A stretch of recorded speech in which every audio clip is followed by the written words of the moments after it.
What's up, YouTube? It's your boy Maverick Raven coming at you with another video.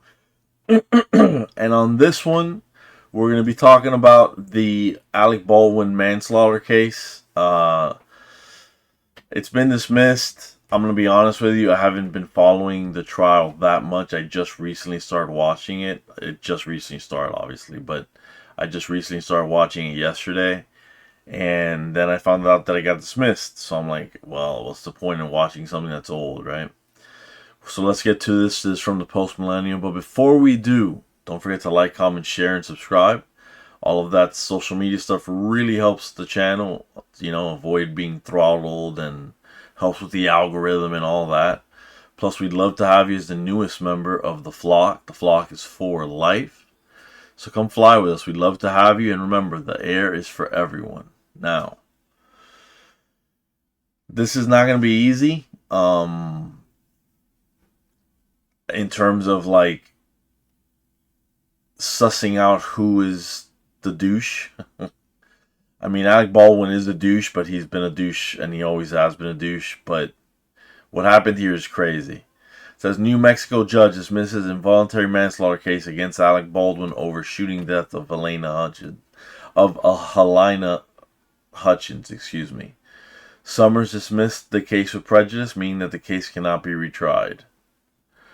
New Mexico Judge Mary Marlowe Summer has dismissed the involuntary manslaughter case against Alec Baldwin, who was brought up on charges after he fired a weapon on set of the film Rust, which killed cinematographer Helena Hutchins. Summers dismissed the case with prejudice, which means that the case cannot be retried. Baldwin wept in court. Oh, save me. Spare me, dude. You're a piece of crap. There's no way for the court to right this wrong, Summers said. The dismissal came after a new piece of evidence was brought to the courtroom that had not been previously reviewed. The judge, wearing blue latex gloves, cut open a manila envelope and examined the ammunition that was inside. That new evidence had not been disclosed by the state and led to Baldwin's attorneys asking for a mistrial. The ammunition inside the envelope came from Troy Teske, or is it Teskey? I don't know, Troy Teske or Tesk, I don't know, who is a friend of Thel Reed, the stepfather of Hannah Gutierrez Reed, the armorer on the set of the film, who is serving 18 months for her role in handling the gun which contained a live round that ended Hutchins' life when Baldwin pulled the trigger. See, the thing is that if it wasn't for the fact that they dismissed it because of the evidence, the fact remains that he's probably guilty of doing what he did. It's just the judge felt that it couldn't be ameliorated. It couldn't be remedied. Teske apparently had given ammunition to the Santa Fe County Sheriff at the time of the shooting, which he said was related to the case. The crime scene technician accepted the ammunition and put it under a different case number than the one associated with Rust. Prosecutor Carrie T. Morrissey said that she reviewed a photo of the ammunition handed over by Teske, but that it was her determination that it was not relevant and did not look like the ammunition used on set. This has no evidentiary value whatsoever, Morrissey said. The crime scene investigator corroborated that the ammunition looked different from that which had been in use on set.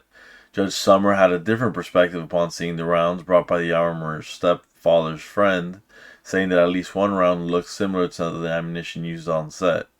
And just because of that, she dismissed it? That's crazy. At that, the crime scene investigator said that one round had casing and primer similar to what was collected on set.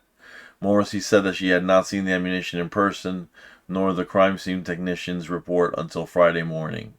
Summers released the jury earlier this week. She had also aided Biden. She had also aided Baldwin's case, saying that his status as a producer of the film was not relevant, though he, as a producer, was responsible for setting the safety standards. See, this is the problem, dude. Like, I was watching it with Andrew Bronca, who's pretty famous as not just a YouTuber, but because of the fact that he knows what he's talking about. He's an expert witness that has, testified in hundreds, if not thousands, of cases for this type of thing. and he said that none of this was relevant, you know. So I left it at that. I left it at that. I even left it at this part where now they're saying they buried it. Baldwin's attorney Luke Nickus said of the previously unseen ammunition, going on to say that the state put it under a different case with a different number. The lawyers responded, I'm sorry, the lawyers claimed that this evidence had prevented them of the chance to mount their defense. That doesn't make any sense. It's just because the ammunition looks the same. What does that have to do with the fact that he pointed a gun at a woman and pulled the trigger? Now, he didn't just pull the trigger. He pulled back on the hammer and then pulled the trigger when he wasn't instructed to.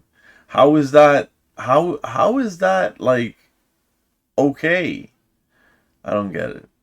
Baldwin, 66, is accused of having shot 42-year-old cinematographer Helena Hutchins on the set of Rust in 2021. Hutchins was behind the camera when Baldwin pointed the gun at the lens and fired. A live round was in the chamber at the time, although previous testimony from the armorer said there was not live ammunition on the set. Gutierrez Reed, who handled the gun, was found guilty on charges and is serving 18 months in prison. Baldwin claimed he had not pulled the trigger even though he had. See, this is what sucks, man. Like he probably should have at least gotten house arrest or something, you know. But the thing is, like, I'm not gonna lie, I can't be objective with this guy because I just like him so much, you know. I really do. I just think he's such a piece of trash. In March, Gutierrez Reed was found guilty of involuntary manslaughter after it was determined that she, 26, failed to ensure that proper gun safety protocols were taken and that she was responsible for Hutchins' death. Jurors deliberated for less than 3 hours in that case after prosecutors argued that she repeatedly put lives at risk due to negligence and that she had taken live ammunition to the set. Morrissey said Gutierrez Reed exhibited an astonishing lack of diligence with the firearms and oversaw constant, never-ending safety failures. Gutierrez Reed's attorney said she was a convenient scapegoat. The funny thing is that they would have the New Mexico. I don't know if this was the Santa Fe. There it is, the Santa Fe County Sheriff's Office. Um, the Santa Fe County Sheriff's Office was so inept in this case that they kicked they had to punt when it would have been an easy first down, if you want to make it like that, you know. Should have been an easy touchdown, let's say it like that. They should have been able to easily get Baldwin on this manslaughter charge, but they did some stupid crap with the rounds, which honestly I don't see the relevance. As a matter of fact, I'm gonna go watch the rest of Bronco's stream, and he's gonna have to explain it to me, because I trust him, and I know he's gonna be able to explain it. But there you go. There you guys have it. Two-tier justice system for the win again, right? It's bad, you guys. It's bad. It's bad. There you there you have it, guys. I'm not happy about it, but what can I say?